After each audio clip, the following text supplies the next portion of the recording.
Programme में आपको खुशामदीद कहते हैं। मैं असदुल्ला खान हूँ। आज 6 जजेस के खत के मामले पर एक लार्जर बेंच ने समाअत की। 7 रुकनी सुप्रीम कोर्ट का बेंच, इस पर आज समाअत हुई। अटॉर्नी जनरल ने अपनी गुजारिशात पेश की। चीफ जस्टिस साहब ने बड़े इंपॉर्टेंट रिमार्क्स इसमें दिए हैं। आज की समाअत में क्या हुआ है, कुछ सीधा मैं चीज़ें आपके सामने रखता हूँ, फिर हम इस पर डिस्कशन करते हैं। आज काजी फाइसा साहब ने जब समाअत हुई तो उसमें उन्होंने कहा कि अदलिया की आज़ादी पर किसी किस्म का हमला होगा तो सबसे पहले मैं और मेरे साथी खड़े होंगे। उन्होंने कहा कि अदलिया के काम में मुदाखलत पसंद नहीं, अगर किसी का एजेंडा है तो मैं ऐसे करूं या वैसे करूं, कोई अगर ये चाहता है तो फिर खुद वो चीफ जस्टिस बन जाए। चीफ जस्टिस ने कहा कि जिस रोज खत मिला उसी रोज तमाम जजों से 2.5 घंटे की मीटिंग की। चीफ जस्टिस ने रिमार्क्स दिए कि जजों की मीटिंग चीफ जस्टिस के घर हुई, अगर मामले को इल्तवा में डालना होता तो मीटिंग रमजान के बाद भी हो सकती थी। Chief justice of Pakistan justice Qazi Faez Isa साहब ने कहा कि 4 साल फुल कोर्ट मीटिंग नहीं हुई, कहां थे सारे वकील। उन्होंने कहा कि हमने एग्जीक्यूटिव से छुपकर घर में मीटिंग नहीं की, चैम्बर में मीटिंग नहीं की, बल्कि हमने एडमिनिस्ट्रेटिव हैसियत में मीटिंग की है। फिर अटॉर्नी जनरल ने आज रोस्टम पर गुफ्तगू करते हुए कहा, उन्होंने कहा कि वफाकी हुकूमत ने इंक्वायरी के लिए खुद कोई कदम नहीं उठाया था। सुप्रीम कोर्ट ने जस्टिस रिटायर्ड नासिरुल मुल्क और जस्टिस रिटायर्ड तसद्दुक जिलानी के नाम तजवीज़ किए थे। काजी फैसल साहब ने कहा कि हमने ऐसे नाम तजवीज़ किए थे जिन पर कम से कम उंगली उठाई जाए। सोशल मीडिया पर इनसे मुतालिक अजीब बातें हुई, मुझे बड़ी शर्मिंदगी हुई। काजी फैसल साहब ने यह भी कहा कि तसद्दुक जिलानी शरीफ आदमी थे, उन्होंने इनकार कर दिया। ऐसे जाती हमले हुए और ऐसा माहौल बनाया गया तो कौन शरीफ आदमी ऐसी कौमी सर्विस करेगा। उन्होंने ये भी कहा कि हमारे पास आइन में कमीशन बनाने का इख्तियार नहीं, ये काम सरकार का है, हमने मशवरा किया और नाम दिए। काजी फैसल साहब ने कहा कि इस्लामाबाद हाई कोर्ट जजेस का खत साबिक चीफ जस्टिस बंदयाल के पास आया था, उन्होंने ना मुझे और ना मेरे बाद सीनियर जज सरदार तारिक को मीटिंग में बुलाया, उन्होंने जस्टिस एजाजुल एहसन को इस मीटिंग में बैठाया। जस्टिस अतर मिल्ला साहब ने भी कहा कि हम आंखें बंद नहीं कर सकते, बहुत कुछ हो रहा है, 2017 से ये सब चलता आ रहा है, माजी को ना खोला जाए। जस्टिस मंसूर अली शाह साहब ने रिमार्क्स दिए, उन्होंने कहा कि हर हाई कोर्ट के पास अपनी पावर्स हैं, वो इस्तेमाल करें, हम हाई कोर्ट्स के मामलात में मुदाखलत नहीं करना चाह रहे। 6 जजेस कह रहे हैं कि chief justice Islamabad high court को कहा मगर उन्होंने कुछ नहीं किया, हाई कोर्ट के पास अपने इख्तियारात हैं, चीफ जस्टिस हाई कोर्ट इख्तियारात इस्तेमाल क्यों नहीं कर रहे। और चीफ जस्टिस काजी फैसल साहब ने यह भी कहा कि चूंकि इस्लामाबाद में सिर्फ 7 जज दस्तयाब थे इसलिए फुल कोर्ट नहीं बैठा, कुछ जजेस लाहौर और कुछ कराची में हैं, हो सकता है आइंदा फुल कोर्ट बैठे। चीफ जस्टिस काजी फैसल साहब ने यह रिमार्क्स भी दिए। अब यह मामला फुल कोर्ट की तरफ जाता हुआ नजर आ रहा है। इन्हीं तमाम चीज़ों में हम गुफ्तगू करेंगे कि और फिर आज की एक और डेवलपमेंट भी हुई है कि मजीद हाई कोर्ट के जजेस और सुप्रीम कोर्ट के जजेस को भी मशकूक खत मौसूल हुए हैं, जिस तरह से इस्लामाबाद हाई कोर्ट के जजों को मौसूल हुए थे। तो ये मामला कितना संजीदा है, इन तमाम मौज़ूआत पे बात करेंगे। नईम हैदर पंजोदा साहब हमारे साथ मौजूद हैं। नईम साहब खुश आमदीद आपको शो में। हसन रजा पाशा साहब हमारे साथ मौजूद है, माहिर कानून है, बहुत शुक्रिया हसन रजा पाशा साहब। जहांगीर जदून साहब हमारे साथ मौजूद हैं, आप सबको मैं खुश आमदीद कहूँगा। हसन पाशा साहब, आज आपको पाकिस्तान बार काउंसिल को इनफैक्ट आवाज़ें देते रहे चीफ जस्टिस और कहते रहे कि पाकिस्तान बार काउंसिल का कोई नुमाइंदा है लेकिन कोई मौजूद नहीं था, तो आपने इसको इतना इंपॉर्टेंट नहीं समझा या क्यों आप समझते हैं कि पाकिस्तान बार काउंसिल के लोग नहीं गए? बिस्मिल्लाह रहमान रहीम। ये बात बिल्कुल दुरुस्त है कि चीफ जस्टिस ऑफ पाकिस्तान ने हियरिंग के दौरान vice chairman Pakistan bar council का नाम लिया और फिर पूछा कि कोई नुमाइंदा। इनफैक्ट वाइस चेयरमैन जो है एग्जीक्यूटिव कमेटी के, वो भी वहीं से तल्लक रखते हैं, तो इस्लामाबाद में मौजूद ना होने की वजह से वो आज नहीं थे। और अदरवाइज भी सुप्रीम कोर्ट की तरफ से इस केस की फिक्सेशन के वक्त नोटिस नहीं दिया गया, शायद इस वजह से कोई तो सर आप कैसे देख रहे हैं आज की प्रोसीडिंग को? फुल कोर्ट की तरफ मामला जाता हुआ नजर आ रहा है, अगरचे इसमें शहजाद शौकत साहब ने तो आज ये कहा कि हाँ वो सही समझते हैं कि इंक्वायरी कमीशन ही होना चाहिए था, आपकी राय क्या है?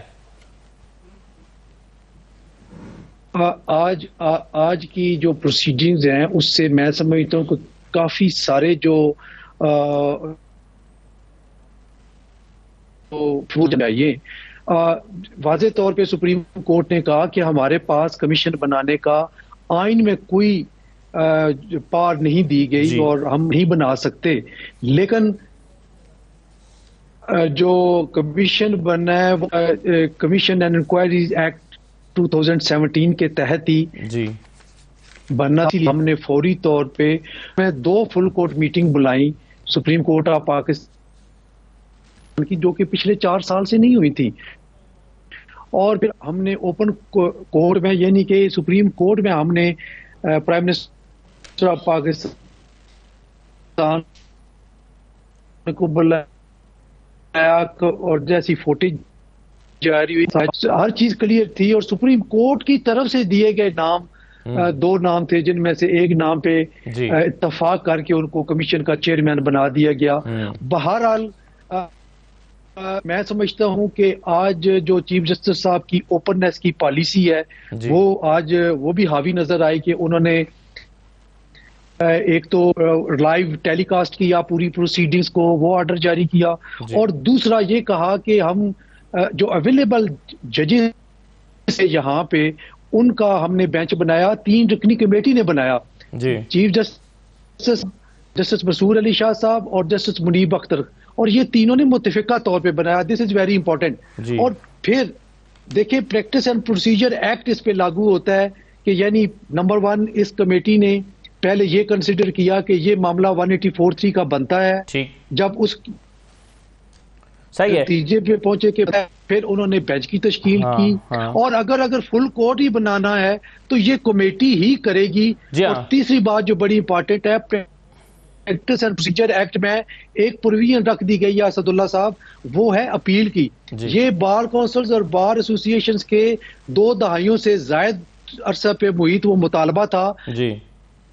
तो सर अब सवाल ये पैदा होता ना कि जब अगर फुल कोर्ट हो जाती बन जाती है, तो फुल कोर्ट ना बनाए जाने की तौजीहात ये बयान की जाती नहीं मुख्तलिफ माहिरीन कानून की नज़र में। जहांगीर जदून साहब, कहा जाता रहा कि जी फुल कोर्ट बन नहीं सकती थी क्योंकि अगर फुल कोर्ट बन गई तो फिर अपील कैसे होगी, तो ये 7 रुकनी बेंच ही बन सकता था ताकि बैकअप में ज्यादा वकला मौजूद होते रहे ताकि अपील भी हो सके। लेकिन आज तो खुद चीफ जस्टिस ने कह दिया है कि फुल कोर्ट बैठेगा, तो फिर अपील का क्या बनेगा जहांगीर साहब? फुल कोर्ट बैठेगी तो वो अपील का राइट खत्म हो जाता है। फिर अपील किसके पास करेंगे? ऊपर आसमान के ऊपर तो नहीं जा सकते, या कोई यूएन में तो नहीं अपील हो सकती। तो अपील तो वो डिफरेंट जज सुनते हैं जो डिसाइड करते हैं ओरिजिनल मैटर। उसके बाद जो अपीलेट फोरम होता है वो डिफरेंट होता है। तो अब जब फुल कोर्ट बैठ जाती है तो फिर जो है अपील तो नहीं हो सकती। तो देखना आप, ये जो जिन लोगों ने फुल कोर्ट की डिमांड की थी उनको भी सोचना चाहिए था, या वो कहते हैं आज के नहीं जी हम इस बेंच पे एग्री हैं, कोई 1-2 बंदे वहाँ पे मौजूद थे। लेकिन उन्होंने कहा ठीक है, जब से ये चला है मामला तो सारे लोग यही कह रहे थे जी फुल कोर्ट हो, फुल कोर्ट हो। तो अब उनकी बात मान ली गई है, तो उनको अब इस फुल कोर्ट पे रजामंदी है, वो न भी करें तो अब फुल कोर्ट बैठ के अच्छा डिसीजन आएगा। और ये जुडिशरी का एज ए इंस्टीट्यूशन मसला है। किसी फुल कोर्ट का मुतालबा सही मुतालबा है आपके ख्याल में? नहीं, देखें सही या गलत की बात नहीं है, ये तो देखें ना जो सुप्रीम कोर्ट की प्रोसीडिंग होगी इसमें ट्रस्ट का मामला है। तो अगर जब ये बेंच बना है तो बेंच भी बड़ा क्विकली बना है, ये नहीं कि अब जो अवेलेबल जज थे उनको फौरन जज, मतलब है आप कोर्ट की सीरियसनेस को तो अप्रिशिएट करें ना। इसमें तो कोई शक की बात नहीं है कि जो उन्होंने आज बातें की हैं उसमें कोई दो राय नहीं कि वो ठीक बातें थी। पहले देखें कमीशन बना है, कमीशन के जो थे मेंबर पॉइंट उन्होंने बैकआउट कर दिया। पहले एक कोर्ट के अंदर ये कंसेंसस था कि इसको पहले आप एडमिनिस्ट्रेटिवली टेकअप करें, वो उन्होंने मामला उधर से छोड़ के डायरेक्ट फिर दोबारा जो है, आपको पता है जब फुल कोर्ट मीटिंग हुई है तो रिपोर्टेडली, हमें तो नहीं पता लेकिन जो रिपोर्टेडली हमें खबरें मिली हैं, आपको भी मिली होगी, कि 3-4 जज ऐसे थे जिन्होंने कहा था जी कि इसको 184(3) के तहत प्रोसीडिंग करें, ये जो कमीशन वाला मामला है ये न करें। तो इस पे फिर मेजॉरिटी जज जो थे वो नहीं माने थे, लेकिन बाद में उन्होंने अपना वो डिसीजन मेरे ख्याल में चेंज करना पड़ा। लेकिन ये सोर्सेस से खबरें आई हैं, इसकी तस्दीक बहरहाल खुद आज नहीं सोर्सेस की जो खबरें हैं ये ठीक है, इसमें से 2-3 बात है। लेकिन ये एक इसमें नुक्ता इंपॉर्टेंट है कि नईम हैदर पंजोदा साहब के सामने मैं रखना चाहता हूं कि आपकी पार्टी का मौक़िफ़ यह है कि फुल कोर्ट, आज आप ही की पार्टी के एक रहनुमा न्याजुल्लाह न्याज़ी साहब सुप्रीम कोर्ट में मौजूद थे और वो कह रहे थे कि जी मेरा मुतालबा यह है कि फुल कोर्ट -2 जो अपना ये माइंड शो कर चुके हैं मंसूर शाह साहब और चीफ जस्टिस साहब, और हामिद खान साहब जो है उन्होंने कोर्ट में खड़े होकर कहा कि नहीं जी 3 रुकनी कमीशन बना दिया जाए। तो आपकी पार्टी चाहती क्या है? तो मुख्तलिफ तरह के मौक़िफ़ सामने आ रहे हैं। बहुत शुक्रिया जी, बड़ी नवाजिश, बड़ी मेहरबानी। जहाँ तक हामिद खान साहब की बात है तो उन्होंने बिल्कुल यहाँ पर नुमाइंदगी जो की है वो लाहौर बार की है, उनकी तरफ से वो पेश हुए। और आपकी वो पार्टी के भी तो है ना। देखें, पार्टी की पॉलिसी आपके सामने आई है, अब अगर इसके अंदर कोई इस तरह की हमारी जो है वो कोई चीज़ चेंज होती है तो वो आपके सामने आती है। नहीं, मगर इससे मैसेज क्या जाएगा कि हामिद खान साहब जो वुकला को एक तरह से हेड कर रहे हैं, वुकला फोरम को, दूसरी तरफ आपकी पार्टी की पॉलिसी है, दोनों अलग अलग डायमेंशन में मैसेज क्या जा रहा है? पीटीआई की पॉलिसी है क्या? देखें, लिटिगेशन के हवाले से इमरान खान साहब ने उनको जो है वो लगाया था उस हवाले से कि वो सारी मामलात जो हैं उसको सुपरवाइज करें। और देखें, दूसरी बात ये रह गई जो हमने काजी फायज साहब के हवाले से या जस्टिस जो मंसूर साहब हैं उनके हवाले से जो बात की थी वो हमने क्यों की थी, उसको देखें ना कि वो बात हुई क्यों है। वो बात इसलिए हुई है कि आज जो रिमार्क्स आए हैं, शुक्र है सोशल मीडिया का कम से कम चीफ साहब ने इस बात को तो एडमिट कर लिया कि उन्होंने सोशल मीडिया के ऊपर देखा है कि इस तरह से बात हो रही है कि वजीर आजम और ये भी कहा कि सोशल मीडिया एक वबा है जिन्होंने इनके खिलाफ चलो कुछ न कुछ वबा है, उन तक पहुंची तो है ना। बात यह है कि यहाँ पाकिस्तान चला रहा है या पाकिस्तान के अंदर हमारी बहनें खवातीन जो हैं वो इंसाफ के लिए जो है वो दरवाजे खटखटा रही हैं, उनको इंसाफ नहीं मिल रहा। और वही अतर मनल्ला साहब ने आज बताया साथ बैठे हुए, जहां पर वो कह रहे थे साथ बैठ के कि फंडामेंटल राइट्स की जिस तरह से वॉलेशन है, ये कैसे आंखों के आगे पर्दा लगा सकते हैं। और मैं अब बात से दोबारा उस बात के ऊपर आता हूं, लेकिन हमने इसलिए कहा क्योंकि देखें, अगर एक कातिल आदमी है और उसको आप कहेंगे कि आप खुद ही इसका फैसला कर दें, आपने कत्ल किया है आप फैसला कर दें, तो क्या वो ठीक करेगा? मामला ये है कि जो सतून है रियासत के, जुडिशरी हो और एग्जेक्टिव हो, वो अलग अलग सतून है। तो कैसे आप ये कह सकते हैं कि इस मामलात के अंदर कोई भी जो है वो जुडिशरी को लिटा दिया जाए किसी वजीर आजम के नीचे, किसी आईजी के नीचे, किसी डीसी के नीचे? तो ये कहां पर लिखा है? यहां पर जो जुडिशरी का आइन के अंदर है वो एक अलग उसका रोल है और उसने अपनी हदूद के अंदर रहते हुए अपना रोल अदा करना है, उसके अंदर कोई इंटरवीन नहीं कर सकता। रिटायर जस्टिस के सामने आप मामला भिजवा रहे हैं, किसके जरिए भिजवा रहे हैं? शहबाज शरीफ के जरिए भिजवा रहे हैं। शहबाज शरीफ को बुलाया क्यों गया? देखें, वहां पर आज हम देख रहे थे कि 1.5 घंटा जो समाअत चलती रही है उसके अंदर जस्टिफिकेशन ही दी गई है। मेरा ख्याल में एक बंदा अपनी तरफ से हुकूमत को डिफेंड कर रहा था और दूसरा बंदा वजीर आजम से मुलाकात को डिफेंड कर रहा था कि हमने इस वजह से नहीं किया, हमने इस वजह से मुलाकात की, कमीशन उन्होंने बनाना था तो इसलिए हमने मुलाकात की। जहां पर चीफ जस्टिस की बातों से ये तो अंदाजा हुआ कि वो अभी भी समझते हैं कि कमीशन बनाना ही सही रास्ता था।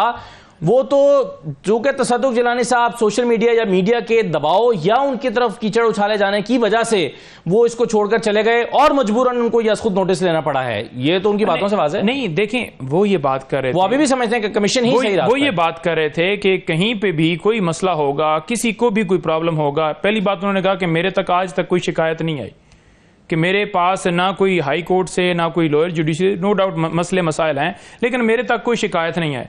अब इस बात की अंदाजा लगा लें कि दौरान समाअत वो खुद ही कह रहे थे कि 6 जजेस मेरे पास आए हैं, मेरे पास आकर उन्होंने मुझसे ये बात की है कि इस तरह से उनके साथ किया जा रहा है, लेकिन उसके ऊपर फिर उन्होंने आगे क्या मेरे पास पावर्स नहीं। क्यों नहीं है पावर्स? दरख्त काटे जाए F9 पार्क के अंदर, आप 100 मोटो ले लेते हैं, आम सा मामला हो, आप 100 मोटो ले लेते हैं। जज थे ना यहाँ देखिए बात काजी फाइज साहब वो कह रहे हैं, मुझे मेरे साथ तो मीटिंग भी देखिए, उन्होंने ये कहा है कि ये तो बाकायदा मीटिंग भी नहीं थी, मुझे तो एक मुलाजिम ने आके बताया कि जजेस आए हुए हैं, वो आपसे मिलना चाहते हैं। मैंने कहा अच्छा भेज दो, तो उन्होंने कहा कि मेरे पास तो पावर्स ही नहीं थी। सर देखें, आप ये देखें कि यहाँ पर मैंने दरख्त की बात की है ना, दरख्त तो चलकर नहीं गए थे चीफ साहब के पास, वो ये भी की बात है, चीफ जस्टिस है, उसकी साख की बात हो रही है, इदारे को आजाद कराना है, अदलिया को आजाद कराना है, उसकी बात हो रही है। उसके ऊपर आप कह रहे हैं कि मेरे पास पावर नहीं है। साथ वो एडमिट भी कर रहे हैं, नो डाउट जी कि वो 100 मोटो लिया जा सकता है और नजीरें भी हैं, लेकिन ये जो खत था वो जो है सुप्रीम जुडिशल काउंसिल को भिजवाया गया था, तो लिहाजा मामला उसका था, इसका था।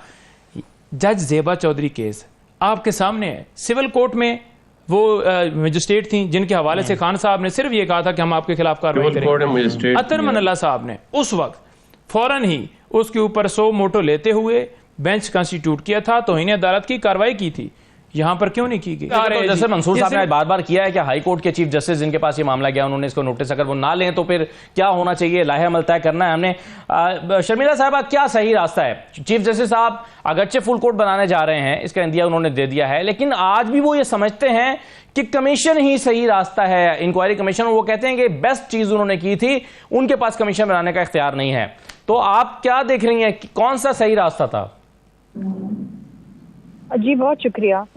देखिए, बात ये है कि इसके ऊपर दो मुख्तलिफ आरा हैं। एक आरा तो ये है कि क्योंकि ये एक नेशनल इशू बन चुका है और ये अदलिया की आज़ादी के ऊपर एक तरह से एक हमला है और उसको एग्जीक्यूटिव को देखना शायद उन्होंने ज़रूरी समझा, इसलिए मामला काबीना में गया।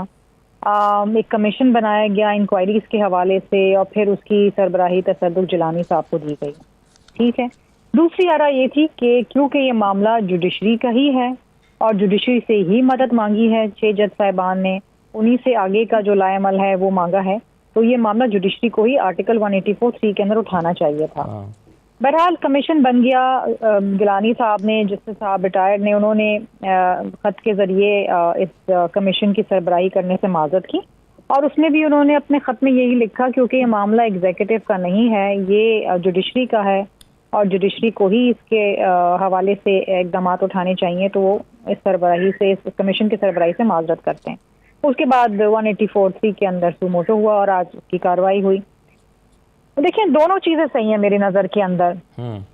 इंक्वायरीज एक्ट के तहत भी इंक्वायरी बनाना एग्जीक्यूटिव ने ज़रूरी समझा कि जी एक नेशनल सिक्योरिटी का मामला आ रहा है और अदलिया के ऊपर आज़ादी के हवाले से एक तरह से हमला हुआ है और 6 सिटिंग जज साहिबान ने इन राइटिंग इस बात का मुतालबा किया है और शिकायत की है, तो उसके ऊपर एग्जीक्यूटिव को हरकत में आना चाहिए था। वो भी सही था।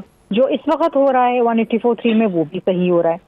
देखिए, at the end of the day हमारा मकसद और मतलब क्या है कि इस बात की तह तक पहुंचा जाए और मामलात को सही जानिब ले जाया जाए और देखा जाए कि आया ये जो एक इल्ज़ाम सामने आया है, शिकायत सामने आई है, गिला सामने आया है, इसको किस तरीके से हल किया जाए, इसमें कितनी सदाकत है, कितनी सदाकत नहीं है, किस किस्म की इंटरफेरेंस है, क्या है। अब देखिए, मैं समझती हूँ कि मुल्क की तारीख में पहली दफ़ा ऐसा हो रहा है और अच्छी बात है कि इसकी लाइव ट्रांसमिशन हो रही है ताकि पब्लिक को मालूम होना चाहिए कि क्या हो रहा है। देखिए, ये वो इदारा है जुडिशरी जिसके पास हम भी इंसाफ के लिए जाते हैं, आप और मैं भी जाते हैं जी, और अगर उसी इदारे के जज साहिबान बैठ के खुद इंसाफ के तलबगार हों तो ये तशवीशनाक बात तो एतमाद कैसे रहेगा आवाम को बिल्कुल जजेस के ऊपर, अदलिया के ऊपर। देखिए ना, हाँ, अगर मैं ये कहूँ यार मेरे मुकदमे वहाँ लगे हुए हैं, मुझे इंसाफ चाहिए, लेकिन वहाँ के बैठे जज साहबान ये कह रहे हैं कि हमारे साथ ही ज्यादती हो रही है और हमें प्रेशराइज किया जा रहा है और हम किस तरीके से अपना काम करें, तो फिर अदलिया पर पूरा एतमाद कैसे रहेगा, ये आपका बुनियाद नुक्ता है जी। अदलिया पर एतमाद कैसे रहेगा, बिल्कुल सही है। मैं इन द मीनवाइल एक ब्रेक ले लेता हूँ, ब्रेक के बाद फिर वापस आते हैं।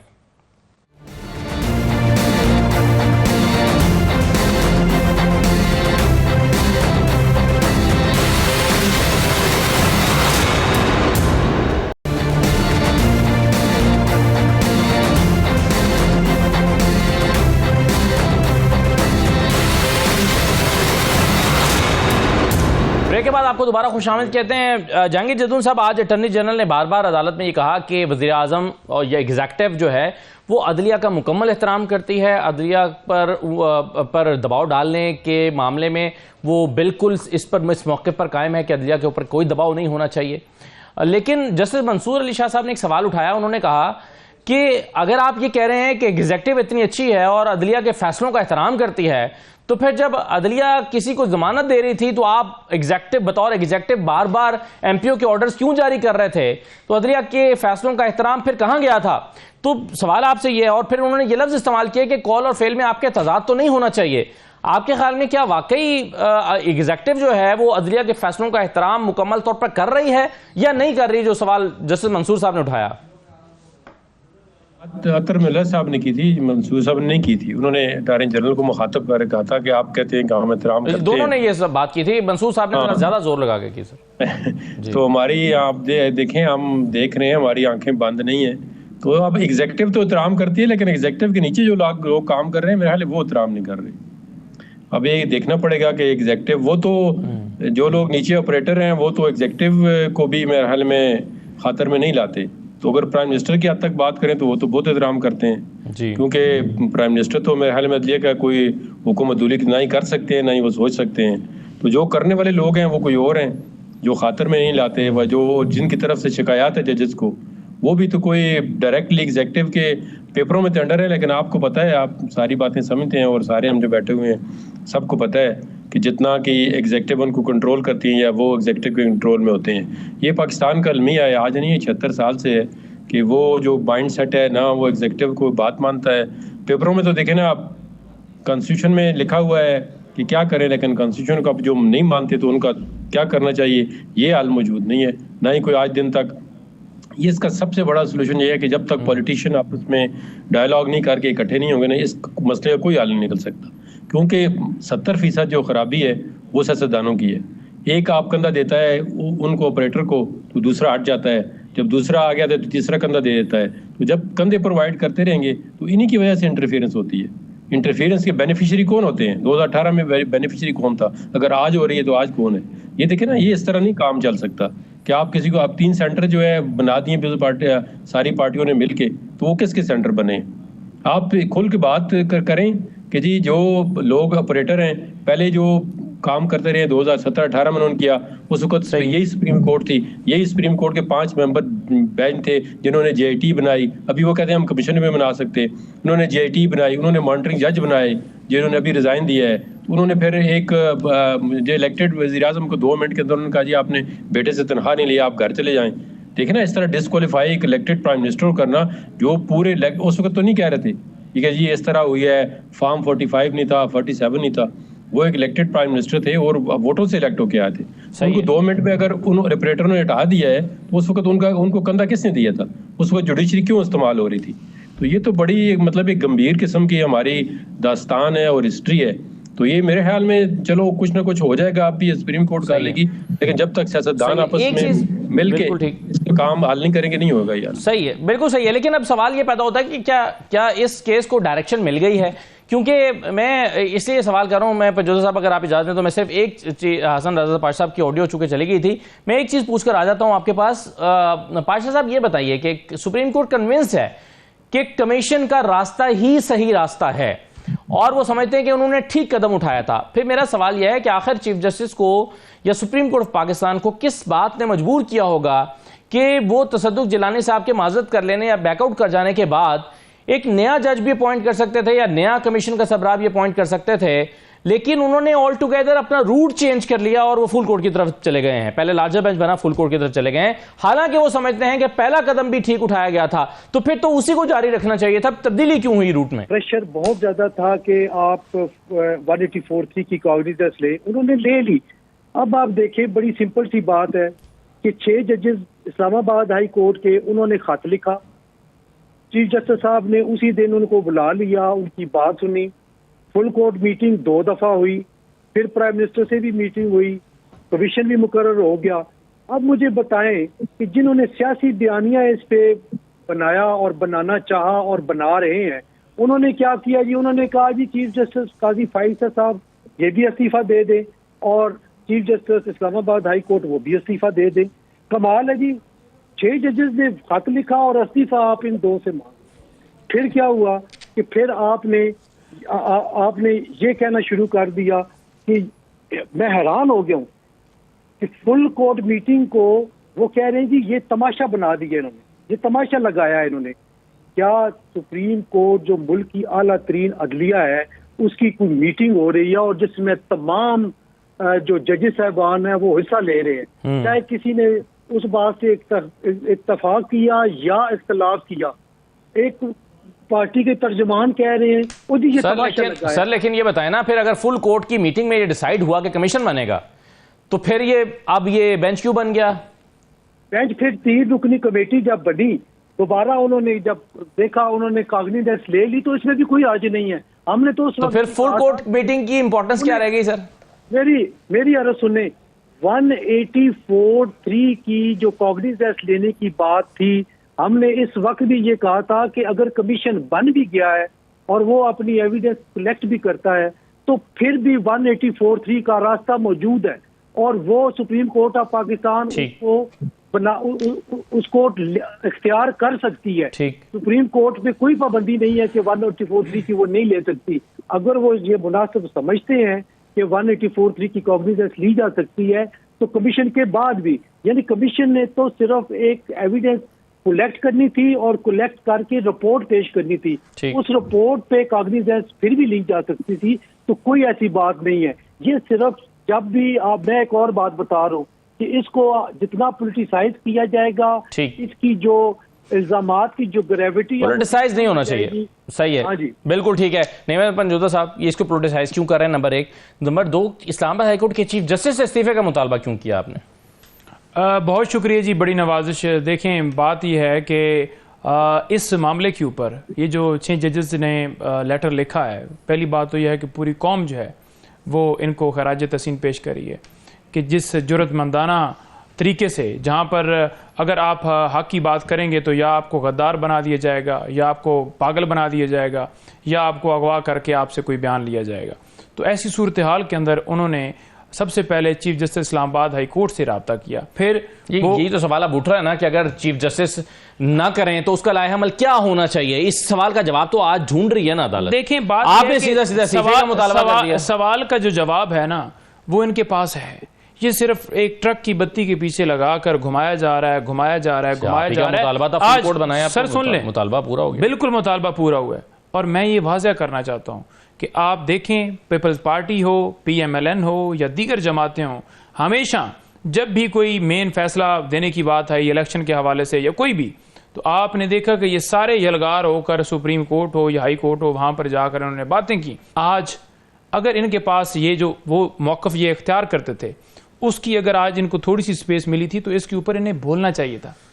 इन्हें उन 6 जजेस के साथ खड़ा होना चाहिए था, बजाय ये कहते कि ये पाकिस्तान तहरीक इंसाफ के जजेस हैं, ये उनसे वाबस्तगी रखते हैं, ये उनसे हमदर्दियां रखते हैं। बताएं कहां पर उन्होंने हमदर्दियां रखी हैं और कहां पर इमरान खान वकील आप क्या समझते हैं कि एक सवाल आज भी उठा है ना, पहले भी उठ रहा है जी, कि जजेस के पास पावर्स मौजूद हैं कंटेम्प्ट की, उन्होंने अपनी पावर्स को एक्सरसाइज भी तो नहीं किया।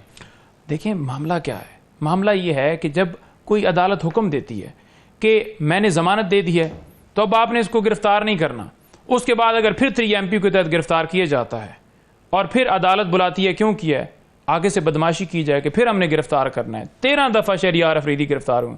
अदालतें तो अपनी हुक्म नहीं मनवा रहे, तो उनके भांजे भतीजे बेनोई को अगवा करके आप ये कहेंगे कि वो 100 मोटो नहीं ले रहे। उन्होंने अपने जो उनके सीनियर थे उनसे उनके सामने मामला रखा तो उनका हक बनता था। बाबर सत्तार साहब ने फिर कंटेम्प्ट का नोटिस जारी किया तो शहरियार अफरीदी साहब की रिहाई अमल में आ गई थी ना। रिहाई अमल 13 जब उन्होंने अपने ऊपर आने वाले दबाव को पसे-पुश डाल दिया तो फैसला वो कर पाए थे ना। 13 दफा गिरफ्तारी हुई, परवेज इलाही साहब की गिरफ्तारी हुई, उसके अलावा हमारे वर्कर्स की अभी भी गिरफ्तारियां चल रही हैं। और हर जगह के ऊपर आइन को, कानून को तो इन्होंने रौंद के रख दिया। देखें, ये बात करें इल्ज़ाम की, यहाँ पर इल्ज़ाम की बात नहीं है। हम उनको खराज तहसीन पेश करते हैं, बतौर कौम पूरी उनको खराज तहसीन पेश कर रही है और इस मामले को बिल्कुल फुल कोर्ट बनी है। लेकिन पचीदा क्यों बनाया जा रहा है कि फिर कमीशन बनाने की तरफ ले जाया जा रहा है मामले को, जब पावर आपके पास है। आप मुतालबा, हामिद खान साहब ने मुतालबा किया, कौन कमीशन बना रहा है? देखें, बात ही है कि हामिद खान साहब को समझाएं ना कि कमीशन का मुतालबा क्यों कर रहे हैं। आपका पार्टी का कोई मैकेनिज्म, कोई कंट्रोल, कोई कोर कमेटी कोई है भी या नहीं है? देखें, गुजारिश ये है, मैंने पहले भी आपको इसका जवाब दे दिया।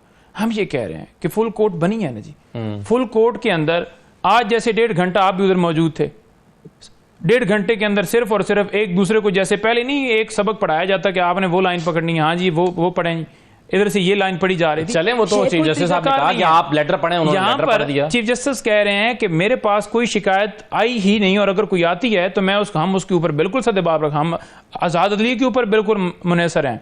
तो भाई, जब मामला आपके पास गया था, जब खत गया था, चलें दे दें सर, फिर मैं शर्मिला के पास जाता हूँ। इसका मुझे भी जवाब दीजिए, जवाब देता हूं। चले, मैं अगर आप दोनों ही बारी बारी। जी जी जी, ये देखिए, बात ये है कि जिस वक्त चीफ जस्टिस उमर अताब बंदयाल साहब के पास गए जी, उस वक्त जस्टिस एजाजुल हसन साहब वहां बैठे हुए थे, उन्होंने अपनी बात की, वापसी पे उनसे मिलना चाहा और वो मिले। अब आप जरा असद साहब जरा बैकग्राउंड देखें कि जिस वक्त सीनियर प्यूनी जज थे जस्टिस काजी फाइजा साहब, उस वक्त इनको किसी मामले में भी ऑन बोर्ड नहीं लिया गया, किसी अहम बेंच में उनको शामिल नहीं रखा गया, इनको किसी मीटिंग में नहीं बुलाया गया एज सीनियर प्यूनी जज।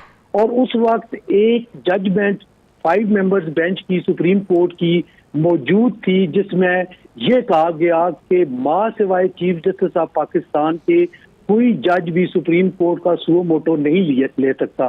तो आप मुझे बताएं कि जब ये भी हाथ बंधे हुए थे इनके सही है। और सीनियर क्रिमिनल जज कैसे कर सकते थे? जी बिल्कुल ठीक है। चलें जदून साहब जल्दी से बता कह दें, फिर मैं शर्मिला के पास जाऊं। जी जदून साहब। नहीं, ये जो पाशा साहब ने बात की, हकीकत यही है, जिस वक्त उनको जज मिले हैं उसके वक्त तो उनके पास कोई इख्तियार ही नहीं था।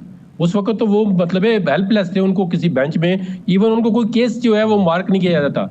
उनको तो बिल्कुल जिस तरह होता है ना रिडेंडेंट और नॉन फंक्शनल कर दिया गया था कि नहीं, वो एक वक्त में खुद, मेरा ख्याल है अगर मैं गलत नहीं कह रहा तो काजी फैसल साहब ने खुद भी किसी बेंच का हिस्सा बनने से इनकार कर दिया था और कहा था कि जब तक प्रैक्टिस एंड प्रोसीजर बिल का फैसला नहीं हो जाता वो किसी बेंच का हिस्सा नहीं बनेंगे। उसकी वजह ये थी कि जब वो शाबर नहीं, वो शाबर जब साकब निसार के साथ बैठे हुए थे तो उन्होंने कहा जी, जब उन्होंने एक क्वेश्चन किया साकब निसार साहब उठ के खड़े हो गए, उन्होंने कहा जी बेंच टूट गया है। देखिए पाकिस्तान की कोई जुडिशियल हिस्ट्री में कभी इस तरह हुआ है कि जज सवाल करे और चीफ जस्टिस से खड़ा हो जाए कि बस बेंच टूट गया है? मतलब इनको सवाल करने तक का नहीं था। फिर एक दफा एक केस सुन रहे थे तो उन्होंने कहा जी आप जो है जो पीटीआई की गवर्नमेंट के केसेज हैं इनमें आप बिल्कुल बैठ ही नहीं सकते। आप तो आपका नुक्ता नजर में पता चल गया। आप कोई केस यहाँ पर दो बड़ी मिसालें जी जदून साहब, यहाँ तो एक केस में इस्लामाबाद हाईकोर्ट के 3 रुकनी बेंच के केस में फैसला महफूज होने के बाद बेंच टूट गया। आप क्या बातें कर रहे हैं? वो गलत है ना। फैसला महफूज हो गया, वेबसाइट पे 2 जजेस का फैसला पब्लिश हो गया और बेंच टूट गया। मेरी बात सुने, देखें हम उसको कब जस्टिफाइड कर रहे हैं? ये देखें ना, आप कल ये इनको परसों जब मिलेगा रिलीफ चीफ जस्टिस से इस्लामाबाद कोर्ट से, ये कहेंगे सबसे अच्छा जज है। हम तो इनको कहते हैं कंसिस्टेंट रहे, आप यू टर्न लें। अब आप कहते हैं कि आपने रिजाइन का मुतालबा किया, वो अभी आपका साइफर केस का जज सुन रहे हैं। अभी रोज सोशल मीडिया में धूम मच रही जी, बस ये तोड़ दिया वो तोड़ दिया, केस को इधर कर दिया केस को उधर कर दिया। कल को जब जजमेंट आएगी देखेंगे कहेंगे सबसे अच्छी जजमेंट है क्योंकि वो इनके फेवर में आएगी, तो ये कहेंगे सबसे अच्छी जजमेंट है। इस तरह ना करें, पिक एंड चूज ना करें। अगर आपके अगेंस्ट भी फैसला आता है, मैं इजाजत दें शर्मिला फारूकी साहबा के पास जाऊं। शर्मिला साहबा चलें, ये सारा कुछ हो रहा है लेकिन सियासी महाज पर भी अलायंसेस बन रहे हैं। अब एक तहरीक इंसाफ ने एक अलायंस बनाया, अगरचे अभी मौलाना फजल रहमान उसमें शामिल नहीं है लेकिन वो कह रहे हैं कि उनको भी शामिल किया जाएगा। लेकिन 5 के करीब जमातें जो हैं वो इस अलायंस का हिस्सा बन गई हैं। आप इस वक्त खड़े हैं हुकूमत के साथ, आप अपनी अपोजिशन में बनने वाले इस अलायंस को कैसे देख रहे हैं? देखिए जी, एक फाल जमहूरियत में यही तो खूबसूरती है कि जिसको समझ आता है जिसके साथ, और जिसकी जो अलाइनमेंट जिसके साथ होती है उसके साथ वो अलायंस बनाए। अपोजिशन का ये राइट है कि वो अपने साथ लाइक माइंडेड लोगों को, जमात को साथ लेके चले। अब तो मामलात और हालात पार्लियामान में भी बहुत बेहतर हो गए हैं। अपोजिशन लीडर का नोटिफिकेशन हो गया है, चीज़ें आगे बढ़ रही हैं, इलेक्शंस हो चुके हैं, सेनेट के इलेक्शंस हो चुके हैं, चीज़ें the things are in their place. अब तो आगे चल के बजट आना है, दीगर मामलात को देखना है। आई थिंक पार्लियामान को आगे चलना चाहिए, पार्लियामान के जरिए तब्दीली आनी चाहिए, बेहतरी आनी चाहिए, अवाम के मसाइल हल होने चाहिए। सही, देखिए ये तो डेमोक्रेसी का हिस्सा है। अलायंसेस बनते हैं, अलायंसेस टूटते हैं, ये कोई चीज़ें परमानेंट नहीं होती हैं। बिल्कुल सही। आज अलायंस इनका बन गया तो ये अगले 5 साल तक यही अलाइनमेंट रहेगी? नहीं, क्या पता पीटीआई की कल जाके पीएमएलएन के साथ अलाइनमेंट हो जाए, यू नेवर नो। सही है। चलिए, हम कहते हैं ना कि जमहूरियत में कभी भी मुज़ाकरात के दरवाजे बंद नहीं होते। आज के हरीफ कल के हलीफ होते हैं, तो ये तो हमने देखा है अपनी सियासी जिंदगी में। मैंने तो सही है, लेकिन अभी पीटीआई के पास ये मौका मौजूद था कि वो पीपल्स पार्टी के साथ मिलकर हुकूमत बना सकते थे, लेकिन उन्होंने इनकार कर दिया और कहा कि जी हम नहीं बनाएंगे, पीपल्स पार्टी के साथ नहीं बैठेंगे। वो बहुत सारी चीजें करते हैं फिर बाद में इसे रिग्रेट भी करते हैं। अब सुन्नी इत्तेहाद काउंसिल के साथ जाके उन्होंने एफिलिएशन कर ली, फिर उन्होंने कहा कि जी हमसे गलती हो गई। तो ये भी किसी दिन उनको याद आएगा कि ये भी इन्होंने गलती की। सही है। और कि पीपल्स पार्टी के साथ अलाइनमेंट नहीं की। सही। शायद हो जाती, शायद ना होती, शायद बेहतरी होती ना होती। बहरहाल ये तो अब पीछे रह गई बात, आगे की जानिब देखना चाहिए। सही है, बिल्कुल ठीक है। तो मंजोदा साहब, बहुत सारे मामलात देख। आखिर में आप ये बताइए कि अब किस तरह से मामले को आप बढ़ता हुआ देख रहे हैं? कौन कौन आप समझते हैं कि यानी अब ज़ाहिर है अभी आज तो जो बार बार सवाल उठाया जाता रहा कि हम कैसे आगे बढ़ें, इस सवाल का जवाब आज नहीं आ पाया। इस सवाल का जवाब भी अब फुल कोर्ट बैठेगा तो वही तलाश करेगा कि आगे कैसे बढ़ना चाहिए। लाहे अमल अभी तय होना बाकी है कोर्ट के अंदर, तो ये लाहे अमल कैसे बनेगा और आपके ख्याल में कैसे आगे बढ़ना चाहिए?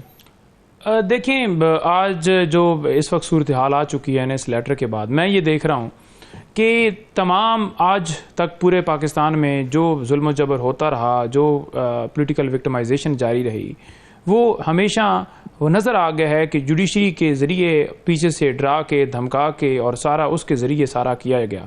वो कैसे किया गया? मिसाल के तौर पर अगर एक डीपीओ है या डीसी है, कोई गैर कानूनी काम करता है या कोई एसएचओ गैर कानूनी काम करता है, तो उसका मामला आखिरकार जाना तो अदालत के पास है। तो अगर अदालत से उसे पीछे से बैकअप ना हो, ठीक है, तो फिर अदालत ने तो फिर कार्रवाई करनी है। तो इसके लिए मैं ये देख रहा हूँ कि अब फ्यूचर किस तरह से सेट किया जाए कि तमाम इस सारे मामले की तहकीकात होते हुए उन तमाम लोगों को जिन्होंने डराया धमकाया है, जिस भी एजेंसी से उनका ताल्लुक है, उनको लाया जाए कटहरे के अंदर, सजाएं सुनाई जाए। बिल्कुल सही है। आज सवाल उठे हैं कि आगे कैसे बढ़ा जाएगा। इस सवाल का जवाब अब अदालत ही ने ये लाहे अमल भी तय करना है, कोर्स ऑफ एक्शन के क्या होना चाहिए। एक तमाम मेहमानों का शुक्रिया प्रोग्राम में शिरकत करने के लिए। एक ब्रेक लेते हैं, ब्रेक के बाद वापस आएंगे तो मजीद बात करेंगे। हमारे साथ रहिए।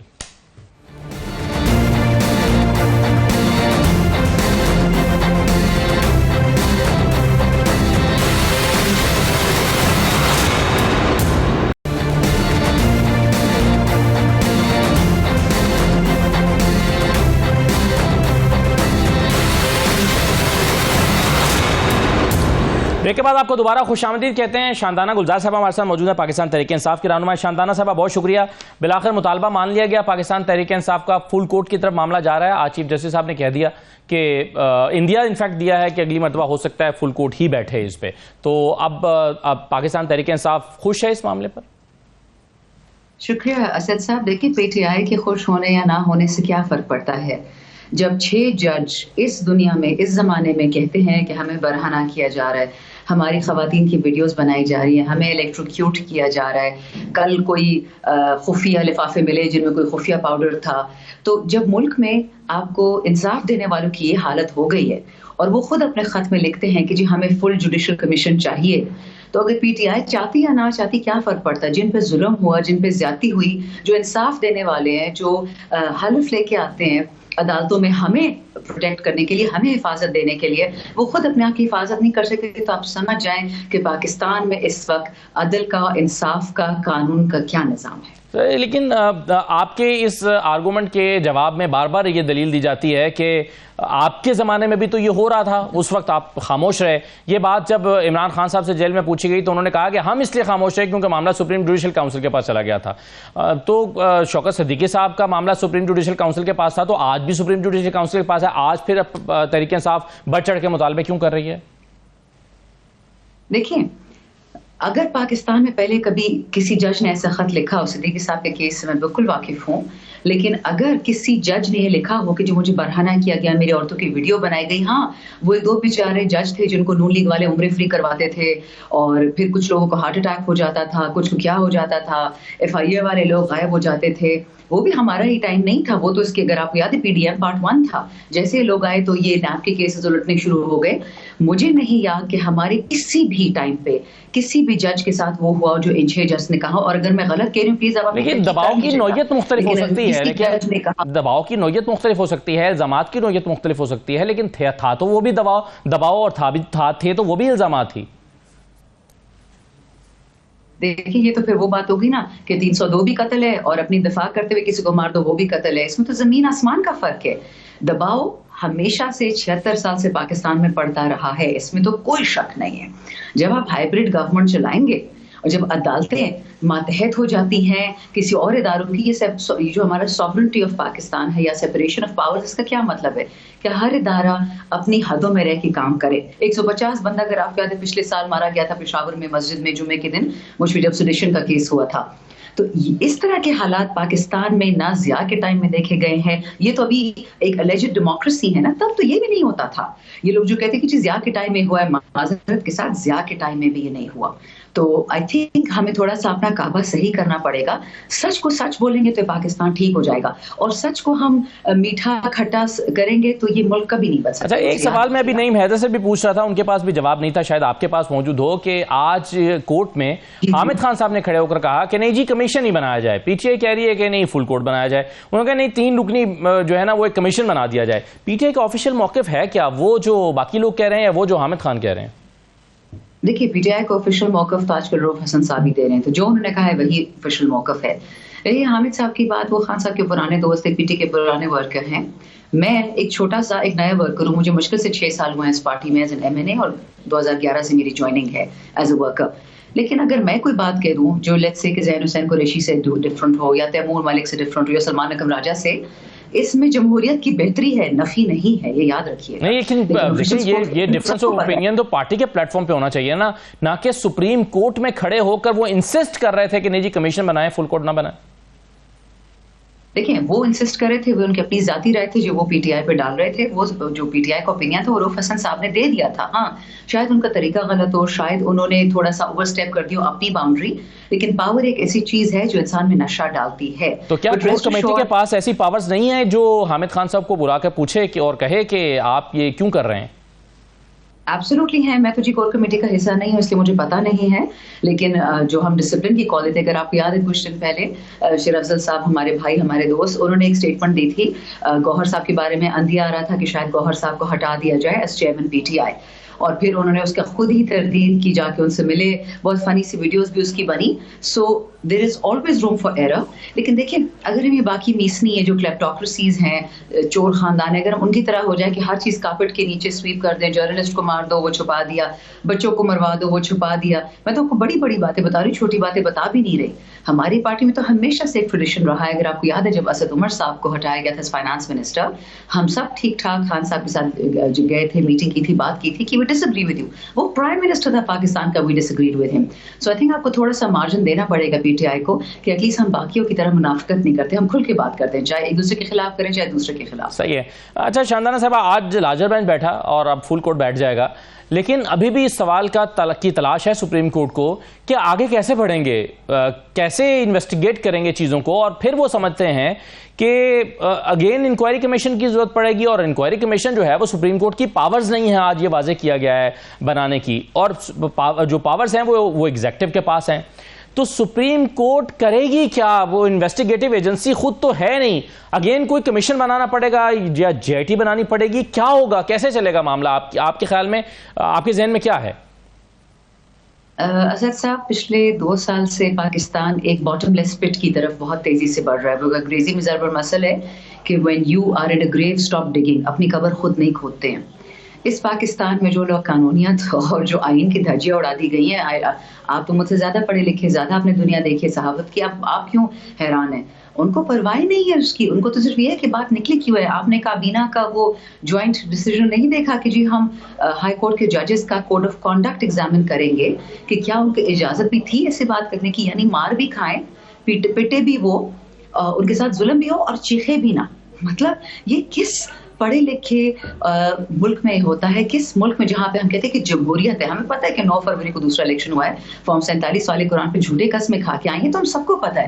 लेकिन ये बात कहना, ये बात कहाँ जाके रुकेगी? आज तो पीटीआई का लीडर जेल में बैठा है, कल को किसी और का लीडर बैठा होगा, फिर उसके साथ क्या होगा?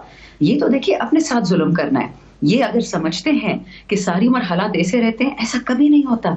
सो माजरत के साथ मुझे नहीं लगता कि कोई भी सीरियस है इस मामले में, और इसलिए आप देख रहे हैं इस जुडिशरी ने, चाहे इस्लामाबाद हाई कोर्ट हो, चाहे पेशावर हो, चाहे लाहौर हो, चाहे कराची हो, चाहे बलूचिस्तान हो, हमें किसी अदालतों से इंसाफ नहीं मिला। चाहे पिछले साल 25 मई था या इस साल 9 मई था, हम फिर भी इन अदालतों के पास गए। आपने कभी नहीं देखा होगा कि पीटीआई का कोई भी वर्कर सुप्रीम कोर्ट या हाई कोर्ट पे जाके अटैक करे। वो तो नून लीग का माशाल्लाह शिव है, हमेशा जाके जजों पे, कोर्ट्स पे अटैक करते हैं, हमने कभी नहीं किया। हालांकि इनकी आधे से ज्यादा हमने साइफर की डिक्लासिफाइड कॉपी भेजी सुप्रीम कोर्ट, उन्होंने देखा भी नहीं उस केस को। अटैक तो दूर की बात है, अटैक तो दूर की बात है, आज तो सुप्रीम कोर्ट में इस अहम तरीन मुकदमे की समाअत के मौके पर पीटीआई की पॉलिटिकल लीडरशिप मौजूद तक नहीं थी। अंदर नहीं आने दे रहे थे, हम सारे बाहर खड़े थे, हमें नहीं अंदर आने दे रहे थे, हमें तो हाई कोर्ट में नहीं जाने देते। 3 दफा हमें पुलिस चेक करती है, मैंने कार्ड दिखाते हैं। एमएनए को तो जाने की इजाजत होती है? बिल्कुल भी नहीं। जो मुझे 3 दफा वापस किया गया सुप्रीम कोर्ट से, मैं जाती हूँ, मैंने कार्ड दिखाती हूँ, कहते सॉरी मैडम आपकी रजिस्ट्रेशन नहीं हुई। पता नहीं मेरी कौन सी रजिस्ट्रेशन होनी, कहाँ होनी है, मैं तो खुद गवाऊँ इसके, रोजे के मुंह से क्यों झूठ बोलूंगी आपको। इसलिए मैं आपको बता दूं असद साहब, ये जो लाकानूनियत है ना, ये एक आग है, ये सबको लपेटेगी। जिसको थोड़ा सा भी हया हो, थोड़े से पाकिस्तान की फिक्र हो, तो अभी इसको, इस गेम को रोक देना तो बेहतरी होगी। मतलब आप तो सुप्रीम कोर्ट की बात करें, आपने कहा ना कि उन्होंने जजेस के मामले में इंटरेस्ट नहीं दिखा रहे। इलेक्शन अनाउंस हो गया शेड्यूल, और उसके बाद सुप्रीम कोर्ट ने हमारा बैट ले लिया ये कह के कि आपका इलेक्शन ठीक नहीं हुआ। बाकी पार्टीज को तो ना इलेक्शन हुआ था, और हुआ था तो सारे खानदान को ले लिया था, उसमें तो किसी को कोई मसला नहीं था। सो माजिद के साथ the entire game start against us. ठीक है, चलिए, हमारे पास हमारा सिर्फ एक अल्लाह है। चलिए देखते हैं कि अब ये मामला अल्लाह के बाद 17 जजेस के पास है, फुल कोर्ट के पास है, वो फुल कोर्ट क्या करती है और कैसे अपना लाहे अमल बनाती है। बहुत शुक्रिया शानदाना साहब प्रोग्राम में शिरकत करने के लिए। इजाज़त दीजिए, अल्लाह हाफिज़।